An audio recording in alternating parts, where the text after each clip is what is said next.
108 ambulance driver को नारे सांघातिक अभियोग आसी ठीक समय आंबुलांस न पहुंचबारु रोगी मृत्यु अभियोग एभली एक अभावनीय घटना घटी गंजाम जिला बुगुड़ा अंचल दीर्घ 5 घंटा धरी आंबुलांस को अपेक्षा कर शेष में मृत्युवरण कर केनाल साहिर 60 वर्षर वृद्ध निरंजन बेहेरा।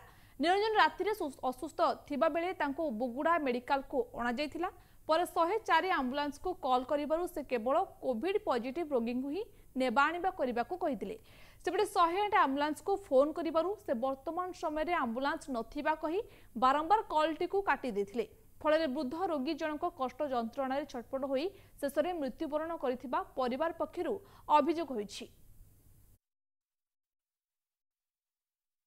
इंजेक्शन दिटा देले आम्बुलेंस जो आए बारंबार फोन करा 108 को फोन किए उठेले उठो ना काटी दौरान काटी देकरी आम्बुलेंस आसला पर पचारू पचारा कहते गाड़ी खराब अच्छी किए स्टाफ ना कहते। निरंजन बेहेरा नामक एक व्यक्ति श्वासक्रिया नेबारे असुविधा अनुभव करी निकटस्थ सीएससी को आसते सेठी तांकु हाई ट्रिटमेंट पे रिफर करागला।